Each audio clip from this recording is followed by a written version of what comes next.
In this chapter, you will learn how to clean data. So, una dito is yung discovery ninyo ng raw data ninyo na pwede pa itong linisin. And then, yung structuring kung saan papalitan nyo na yung arrangement ng dataset nyo. And then, cleaning kung saan hahanapin ninyo yung mga erroneous part nito. And itong mga error na to, aayusin. And then, you need to enrich the data by supplementing yung missing information. And lastly, this is about the validation. You need to validate if the data is correct, accurate, before publishing or submitting your report. Isa-isahin muna natin yung mga terminologies na gagamitin natin. So, una dito, yung raw data. Ibig sabihin nito, ito yung primary data na hindi pa napaprocess o hindi pa naihahanda for analysis. Data wrangling naman ang tawag sa mismo proseso ng paglilinis, pag-transform at pag-manage ng raw data para magamit for analysis. Ang unang process or ang una yung gagawin for data wrangling is to discover yung data. So, ito yung binabanggit ko dun sa live meeting natin na ano ba ang export file ng software na ginagamit ninyo. Kasi most of the time, ang export file is Excel. Pero sometimes, iba. Pwedeng HTML siya, pwede siyang text file, pwede other files. Ganyan. So, ito yung discovery ng data na alam ninyong kailangan nyo siyang i-process, ayusin, ilagay sa Excel para magamit for analysis. For example, text file or text document, yung export file ng software na ginagamit ninyo. And ganito ang itsura niya inside. So, meron siyang column title. This is supposed to be a column title. Tapos, yung columns niya is separated by comma only. Mahirap siyang basahin as it is, so we need to process this inside Excel. Ngayon, kailangan natin buksan yung file using Excel. To do that, click this File tab and then Open and then Browse and then dadaling ka dito sa folder mo and then click yung file and then click Open. Ayan. So, this is a text-to-column na dialog box. Automatically, binasa niya to na something that should be processed. So, now we click delimited para ilimit natin siya into its proper column. Ito yung column title natin supposed to be. Ngayon, nakaklik yung tab. If nakaklik yung tab, binabasa niya yon as something na that separates this column title. If you unclick this, babasahin lang niya yung comma. Kasi yun yung nagsiseparate. Pero, i-check din natin yung file natin. So, dito sa file natin, ayan, separated siya dapat ng comma. Pero, merong space dito. Ibig sabihin, kapag initially binasa siya ng Excel, tinitignan niya na yung tab or yung space is a delimitation. So, yan yung harang for another word. Ganyan. Or words. So, remove these spaces and then you need to save this. So, file, save, and then, yan, replace. So, hindi siya mabubuksan kasi naka-open siya right now sa Excel. Hindi siya masisave pa lang. So, close it muna. Don't save. And now, you click save. Then, close. Okay na. So, double click nyo ulit. Kailangan wala ng spaces dun sa comma. Kasi binabasa niya ito as something na kasama pa din. Halimbawa, employee ID kanina, kasama pa din yung date of delivery. So, clearly wala. Ang magkasama lang is itong date of delivery. Then, close it. And then, buksan nyo ulit yung Excel ninyo. Yan. Tapos open nyo 'to, ito yung last ninyo, most recent, yung S-deliveries na file. For example, yung export file ninyo na text file. Then ngayon nakikita na ninyo na yung pagkakahiwalay ng brewer ID, employee ID, date of delivery, and quantity delivered. Tapos uncheck nyo pa din yung tab kasi ang delimiters na gagamitin is comma. Ngayon, perfectly align na siya with each column title, with their respective column title, and then click next, and then finish. Ayan. So, maayos na yung text file. Kailangan nyo din kasi talaga i-inspect, i-assess yung export file ninyo para align siya kapag ipaprocess nyo na sa loob ng Excel. To keep this file, kailangan i-save nyo siya into an Excel file. So, click File dito, then click Save. Hindi natin alam kung nasaan siya, 'di ba? Malamang nandun siya sa cloud ko. Pero to put this into a local file, so click natin yung Browse, and then select natin kung saan gusto natin siya i-save. So, SD deliveries. Kapag sinave natin siya as text ulit, eto pa rin siya. Tatanungin pa rin tayo ng Excel if we want to replace it. So, technically, hindi siya magiging Excel file. Ngayon, ang pipiliin natin is Excel workbook para maging Excel file siya, and now we click Save. Ngayon, balikan natin yung folder. So, Excel file na yung ginawa natin. So, na-format na natin yung raw data natin o yung text file natin into an Excel table. So, ngayon, ang tawag na doon is structured data, kung saan yung mga data points is nakaayos na siya into a predetermined pattern na madaling hanapin yung data points. Then we have unstructured data. Ito naman yung databases na hindi kayang ayusin into a predetermined pattern. Kaya naman yung raw form nito or yung raw format nito, hindi natin kayang gawin yung ginawa natin kanina. So, ang example nito is yung mga text, multimedia, email messages, social media post, chats, photographs, satellite images, medical scans, IoT sensor data, web pages, and video and audio files, yung common examples nito. Mahirap itong i-process and i-analyze dahil nga sa kanyang complex arrangement and formatting. May mga experts na ang estimate nila is 80% ng world's data is unstructured. Kahit naman ganito to unstructured data na wala siyang predetermined na pattern, they can also be useful, and it often contains unique data that can be harvested para sa deep and novel insights. Ngayon, let's try to improve this table. So, simulan natin to make it appealing. Lagyan natin siya ng spaces between columns. Yan. And then, lagay natin siya sa gitna para alam natin immediately na this is a column title. Tapos, ilagay natin siya dito sa middle of the cell. Ayan, middle align. Tapos, gawin natin siyang bold. And then, ito, SO number. So, since this is an identifier, pwede natin siyang i-center align naman. Yan, center. Ganon din dito sa brewer ID kasi nga identifier ito, and also yung employee ID.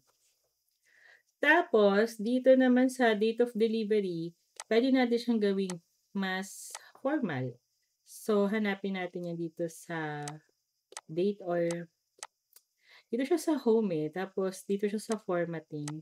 Ayan Tapos, piliin natin more number formats. Tapos, pili tayo dito na match appealing or mas magandang tingnan for formality, ganyan.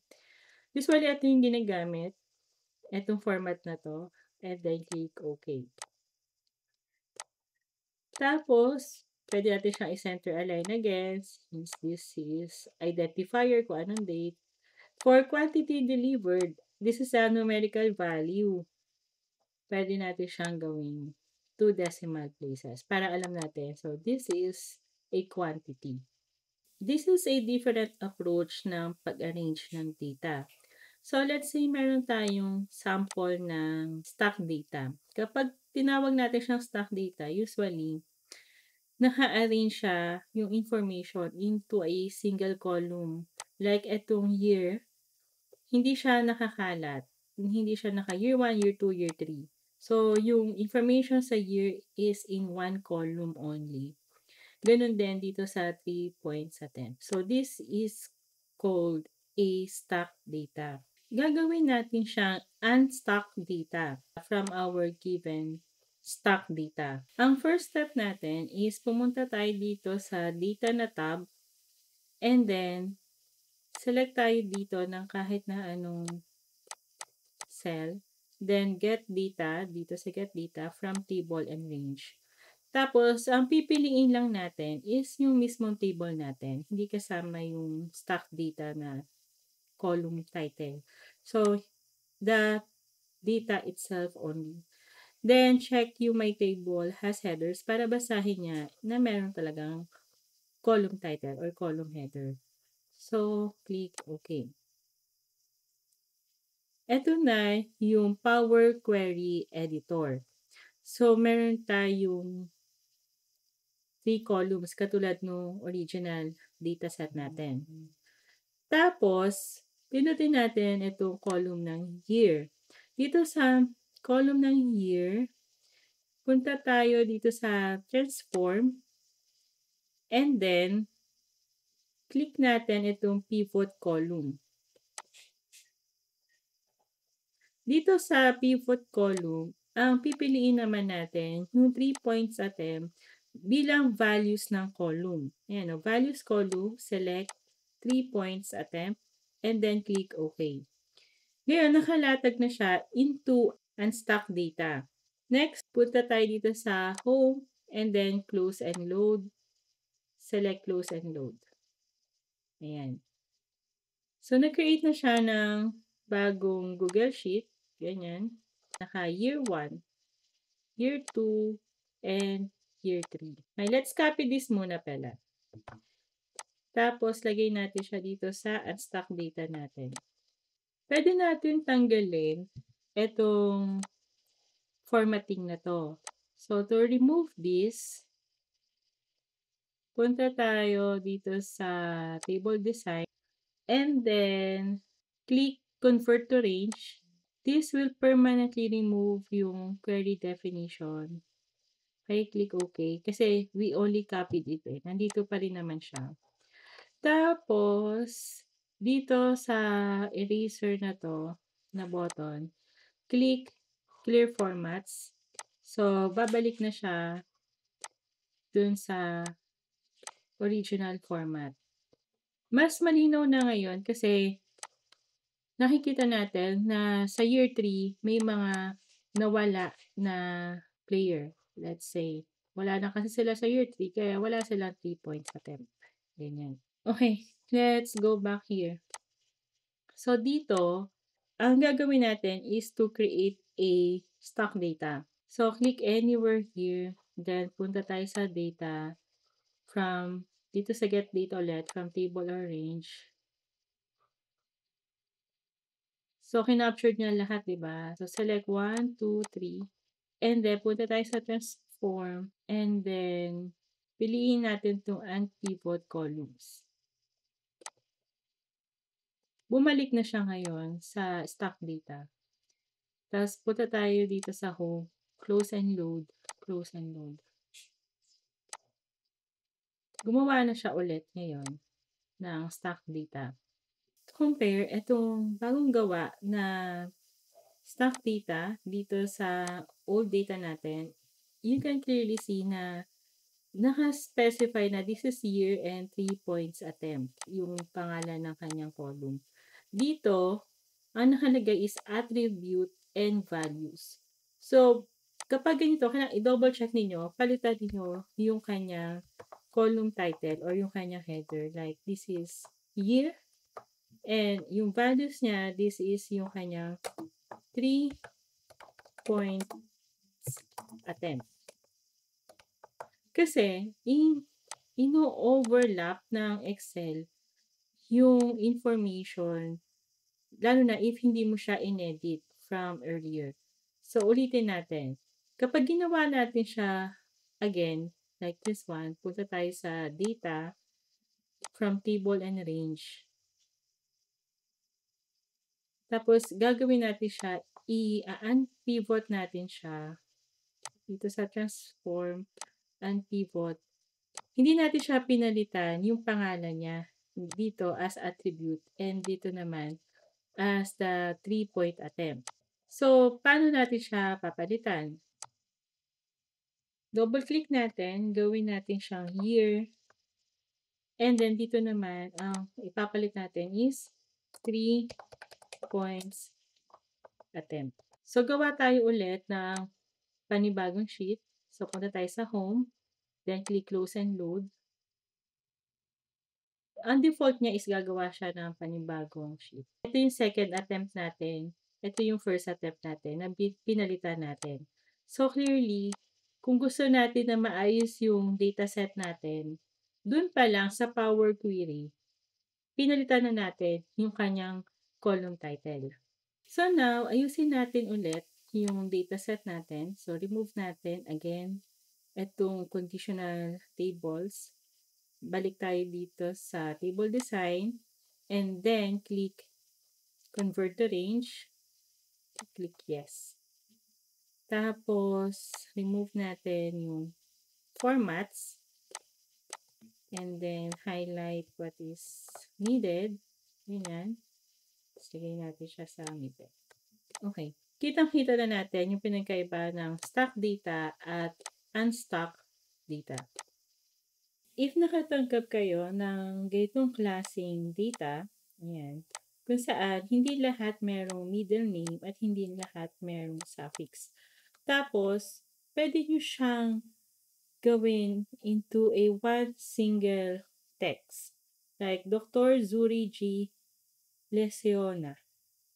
To do that, gagamit tayo ng Excel function na text join. Ito. It concatenates a list of range into a string using a delimiter. Tapos, ano yung delimiter natin? Kanina, di ba, ang delimiter na ginamit natin is comma. Ngayon naman, ang gagamitin natin is space. Pero since space is not a numeric value, kailangan natin siyang gamitan ng double quotation. So, kapag kasi string value sa Excel or anything na hindi numeric, gagamitan mo siya ng double quotation. So, double quotation muna, then space ang kanyang delimiter, click space, and then another double quotation. Tapos, if may laman yung cell, kukunin niya yon. At i-ignore ni Excel yung empty cells. Click true, and then comma, saan niya kukunin yung mga text. So, select all these columns, ayan, kasama hanggang suffix, from prefix to suffix, and then close it with close parentheses, then click enter. Ayun. So, ang delimiter niya is space, kaya bawat isang cell, naglagay siya ng space. Yung doktor, diba? Space Zuri, space G, space Lesiona. You can copy this hanggang sa dulo ng inyong dataset. Sa naming convention, usually, merong comma dito after ng name. Diba? Pero dahil kinuha lahat ng Excel, lahat ng columns sa loob ng row, tuloy-tuloy siya, like Mr. Albert Levy, tapos third. Sa naming convention, dapat may comma ito. So, what we can do is to edit yung range ng ating formula. So, liitan natin hanggang last name lang. And then, click enter. Tapos, let's drag it down. So, nawala na yung suffix. Pwede tayo ngayon gumawa ng panibagong version nito. Like, this is equals to text join. Tapos, ang delimiter na ilalagay natin is comma. Para i-separate niya yung full name. Tapos, close it with double quotation and then comma. True pa rin yung pipiliin natin. Tapos, comma, saan natin kukunin? Dito natin siya kunin kung saan complete name na siya. Magdadagdag na lang tayo ng suffix, comma, saan natin kukunin yung suffix, yung kaduktong niya. Ito yan, dito sa last column. And then we close it.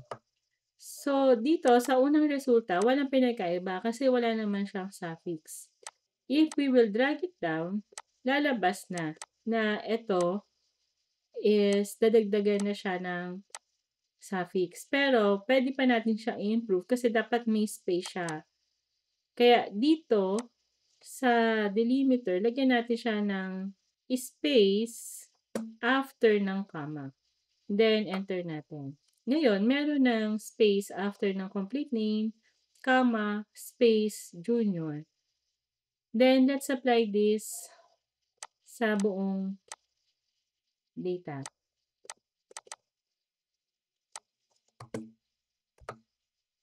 And this two.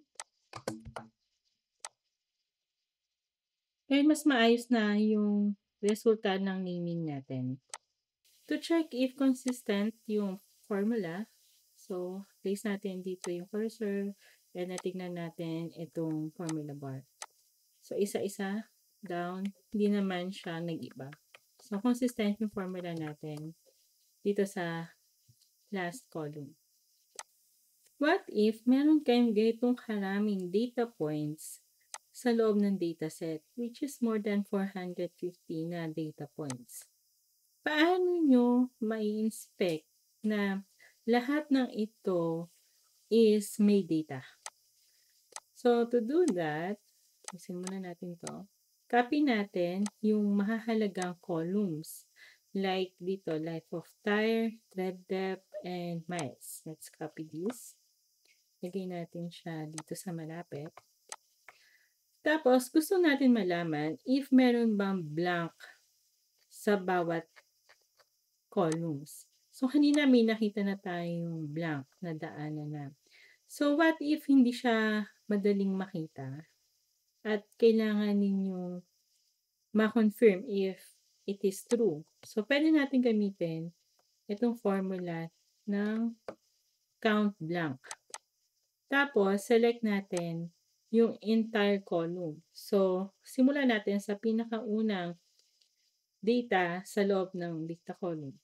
So, Control, Shift, down para ma-capture and then close it with closing parentheses. Alright. Clearly, sinabi niya na walang missing data point. Then, let's copy this hanggang sa miles. Dito sa miles, merong nakitang isang missing.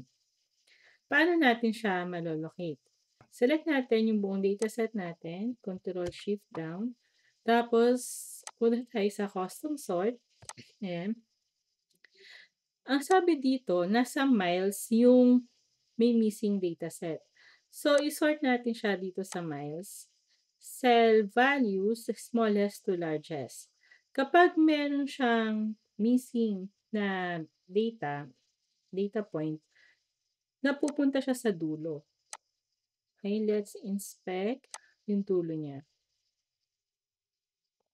Ito siya. Ito yung missing na data point. Ibalik natin siya sa original order niya kung saan it is based sa ID number. So, balikan natin yung top. Ayan. And then, select the entire dataset again. Sort and filter. Custom sort. Ang piliin naman natin is ID number, tapos cell values, smallest to largest. Tapos, hanapin natin kung nasaan yung missing. Dito, ito yung kanyang missing information or data sa miles. So, ang kanyang value is 33,254 talaga. Ngayon, we have to check if meron bang erroneous outliers, erroneous values, or duplicate records dito sa dataset natin. Simulan muna natin sa outliers or values. Para makuha natin if merong error dito, gagamit tayo ng statistics. So, simulan natin sa pagkuha ng mean. Kunin natin yung mean ng life of tire, which is, ang function niya is average. Tapos, select natin yung buong dataset niya. Data column, Control-Shift down, and then close parentheses, enter. So, for life of tire, 23.8 months yung kanyang average. Sa kanyang tread depth naman is 7.6. At sa miles naman is 25,440. So, yung resulta naman dito, it seems reasonable para sa average niya. So, let's check for the standard deviation. So, ito yung ST-DEV, as you are already familiar na. So, select natin. Ito yan, ST-DEV.S yung pipiliin natin. Tapos, dito sa life of tire again, Control-Shift down, then closing parentheses, and then copy this hanggang sa miles. Make our data uniform into 2 decimal places. Alright. Lagyan natin ito ng label is missing data. If meron nga ba siya missing data. Sa miles merong isa. Ihiwalay natin ito. Alright. Ngayon, yung standard deviation para sa life of tire, tread depth, and miles seems reasonable again. This time, hahanapin naman natin yung mga possible outliers or yung mga error sa loob ng dataset natin. So, kunin natin yung minimum values ng bawat data columns. So, let's select the minimum functions. Then, simulan natin again sa life of tire. Control-Shift down and then closing parentheses. And then, copy this hanggang sa miles. So, dito, we can clearly see na sa tread depth, hindi siya dapat 0. Kasi kapag 0 siya, ibig sabihin, hindi drivable yung mismong gulong. So, it's kinda impossible. Next, let's get the maximum values. So, let's select max na function. Simulan ulit natin sa life of tires. And now we have 601. Alright. 601 is inaccurate. Kasi if this is 601 months, if we divide it sa 12, how many years? So this is for 50 years. Ganyan. Is this possible? It's not even feasible na tumagal ng 50 years old yung gulong mo. And sa tread depth naman, it exceeds yung limitation nitong brand na to. So, how do we check if it really exceed? I-custom sort natin itong dataset natin. Simulan natin hanapin muna yung sa tread depth. Kasi siya naman yung unang may error. Custom sort. And then, tread depth. And the smallest to largest. Makikita natin ngayon dito yung outliers natin. Ang maximum lang niya over the years is 10.9 na depth. But meron siyang lumabas na 16.7. So, this is erroneous. Pwedeng nagkamali siya ng pagkakatype. kasi sometimes error happens. And then sa kanyang lowest naman is 0.0 which is physically impossible. Tapos, ang i-check naman natin is yung maximum value ng life of tire. So, select natin ulit ito, Control Shift down, custom sort, and then life of tire, largest to smallest. So, dito, we can clearly see na may dalawang outliers. It is kinda impossible for the brand to produce a tire na good for 50 years. Also, etong tire na 111 months. If you will divide this sa 12, it's around 9 years. Ano ba ang last na pinaka-possible na number of years niya? Itong 73.3. If we divide it sa 12, 6 years na yung maximum niya. So, ito yung pinaka-feasible, pinaka-limitations para sa kanyang brand ng tires. So, we mark this as our outliers. Also, ito pa ng ating maximum value for miles is somehow impossible para sa ating gulong. Kapag mas ginagamit mo yung miles, mas kumukonti dapat yung tread depth mo. So, let's inspect this using scatter chart. So, let's select these two columns, Control Shift down together, and then insert, then select this scatter chart. Ayan. So, how do we inspect this? As you can see here, yung 20,000 miles, mas mahapal pa yung tread depth niya. Ito pa siya. Meron tayo dito na 100,000, nandito na siya sa 4. Yung 60,000 and 20,000, nasa 2 na yung tread depth niya. So, it seems na itong area na to na nasa 4 na mataas siya, 100,000, is inaccurate. So with this, we need to conduct investigation. How is this possible? Itong tread depth na to and its corresponding miles. We were able to find out kung alin dito yung erroneous at yung data that needs to be investigated. So, let's see. Itong tread depth na 4.2 must be investigated. Bakit mas mataas pa ay yung lalim niya kumpara dito sa 2.6 na 100,000 na yung miles niya? Sa office, you can have this investigated, but in this data set, hindi mo siya pwedeng palitan. Kasi wala kang match basis para sa values nito. Kasi pwede siyang 1, di ba? And pwede rin siyang 0 point something.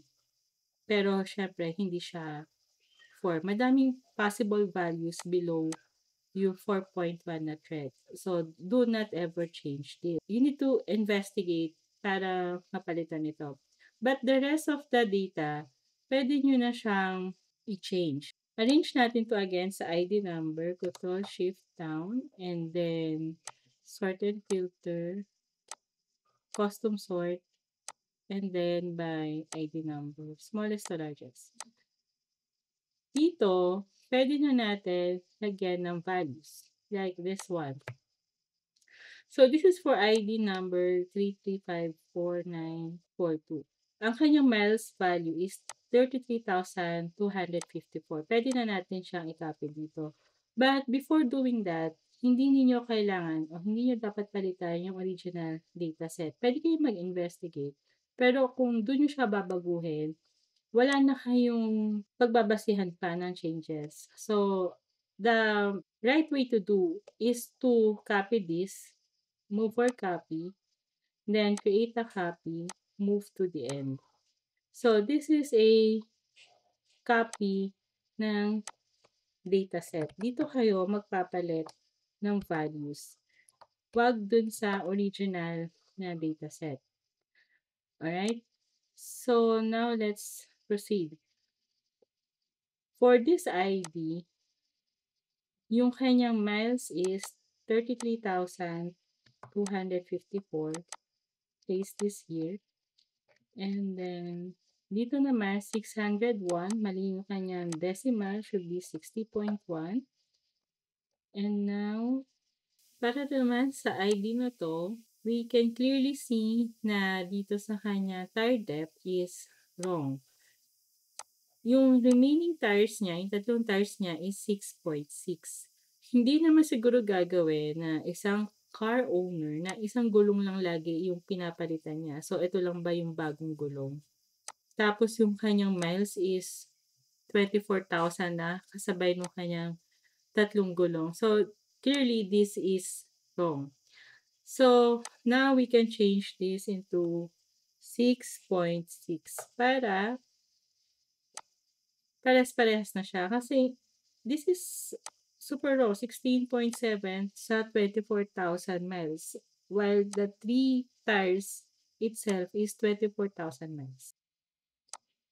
We can select this, largest to smallest. This one, yung hindi natin makita sa file, 11.1. Ayan. So, lahat na fix na natin. Minimum nito na tread depth, smallest to largest. We cannot really change this kasi it needs to be investigated. Sa maximum ng life of tire, smallest, largest to smallest, wala na siya, yung 600 and 100. Sa tread depth, yung largest niya is 10.9 na. And then sa miles, it needs to be investigated. Ngayon, balikan natin sa ID number, smallest to largest. Compare natin siya sa original data natin. Nagbago na siya. Pero some part, hindi natin kayang i-change. Like this two, kasi it needs further investigation. Ngayon naman, hahanapin natin yung duplicates bago natin siya i-delete. Meron kasing features dito, yung Excel. Halimbawa, select the entire data set. Tapos, punta tayo dito sa data. And then, dito, sa remove duplicates, if we select everything, buburihin niya yung duplicates without us knowing ano yung niremove niya. So, kapag sa reporting, kailangan mo kung saan may duplicates. Kasi sasabihin mo na sa part ng column na to o sa part ng data na to, meron tayong 10 duplicates na ni-remove kasi naka-apekto ito sa statistics ng data natin. It's about being transparent sa reporting. So now, we need to identify ano tong mga duplicates na to. To do that, Control-Z muna ako para i-undo yung pagkaka-remove ng duplicate. So, ilagay muna natin dito yung title natin na duplicates. Tapos, gagamit tayo na formula. If conditions. So, if, tapos, gagamitin natin yung count ifs na formula. And then, pipiliin natin yung criteria range kung saan i-base natin if the cell is equal to or greater than 1. So, select natin sa ID number, then Control-Shift down. Tapos, kailangan natin siya i-lock. To lock this cell, hindi pa natin siya kini-close, press and hold yung function. Tapos, habang naka-hold yung function key, press F4. Ayan. So, lumabas na yung mga dollar sign. Kapag meron kang before and in between na dollar sign, ibig sabihin niya, nakalock na siya, yung cell. And then, comma, ano yung criteria na gusto natin sukatin if it is greater or equal to 1. So, in this case, if it is greater sa value ng 1, mamaya ilalagay natin yun. Pero una, ano yung gusto natin i-compare dito sa criteria range natin? Yun yung unang cell. Tapos, kailangan kasi movable itong cell na to. Hindi natin siya dapat i-lock. Kaya ang gagawin natin is press function, habang naka-hold yung function, press F4 3 times. So, ito yung first time ng F4, second time ng F4, and third time ng F4. So, dapat yung dollar sign, nasa unahan siya ng cell, yung pangalan ng cell. And then, comma, uulit-ulitin natin to hanggang sa dulo ng columns natin.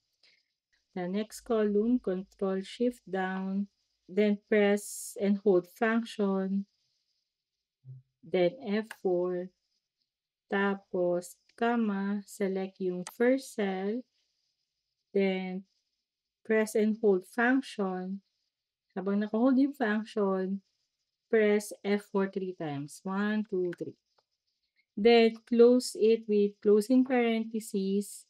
Tapos, yung logical test natin na gagamitin is, if it is greater than 1, then, if it is true na greater than 1 siya, we will say na duplicate siya. Then, close it with double quotation and then comma. Ano yung value niya if false? Let us use blank. So, double quotation, then space lang, then double quotation again, then closing parentheses, then enter. So, dito na-identify agad na itong first data natin is a duplicate. We just need to double-click this corner sa rest ng data natin para ma-check if this is the only duplicates. So, let's now custom sort this na ngayon. Control Shift down. Then, punta tayo sa home. Then, sort and filter, custom sort. Piliin natin yung duplicates. Then, from A to Z.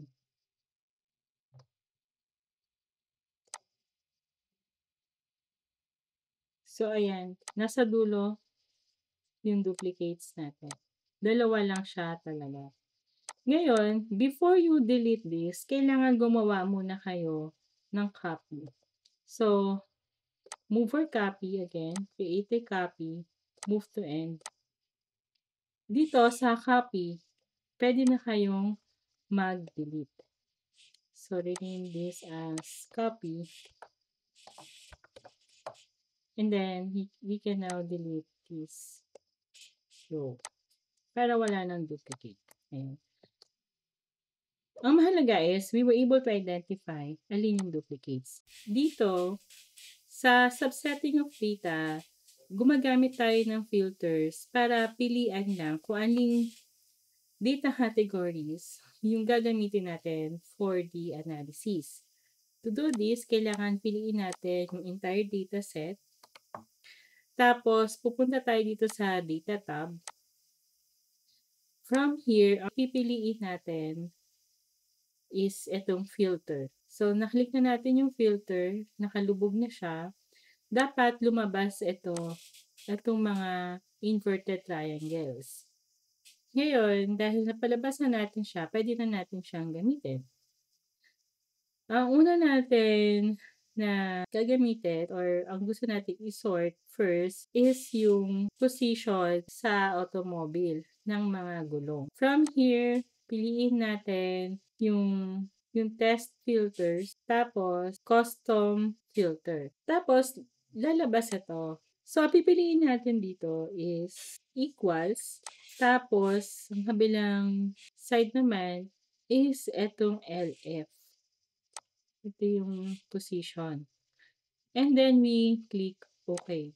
So, lahat ng nasa LF position, lumabas. Also, we can limit this pa. So, punta tayo dito sa thread depth. Tapos, number filters. Ang piliin natin is less than or equal to.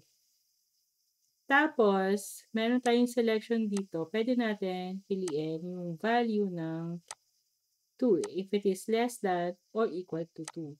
So, So, ngayon, meron na tayong resulta. To remove this filter, gusto natin ibalik yung original dataset natin. Click lang natin ulit itong filter. Babalik na siya ulit from its original format or from its original content. Paano nyo naman i-combine yung dalawang magkahiwalay na Excel data? Halimbawa, meron ako ditong raw data sa mga models ng cars, tsaka sa kanyang ID number. Ngayon, pwede kasi siyang mag-connect kasi itong ID number na to, ito rin yung ginamit dito sa models. So, this is a very raw na data na pwede pa siya maiayos. But then, what if you decide na i-integrate siya dun sa already existing or mas maayos na dataset? So, ang gawin natin, dito tayo sa mas maayos na dataset, kukunin natin siya, i-extract natin yung information from another dataset or another file. Ang kanilang reference point is yung kanilang ID number. To do that, gagamit tayo ng function. So, let's use xlookup. Yan. Tapos, ano yung hahanapin natin? Ito yung lookup value. Hahanapin natin yung ID number. So, very specific, ano yung unang ID number na hahanapin. Tapos, saan yung lookup array natin? So, pipiliin natin dito sa next na file. So, in this next file, pipiliin natin yung buong column niya. Except, of course, yung kanyang column title. So, select the first up to the last data. Control Shift down. And then, press comma. Then, balik tayo sa original natin. Dito, kailangan naman natin ng return array. So, ano yung i-return niya kapag nakuha na natin yung ID number sa lookup array natin?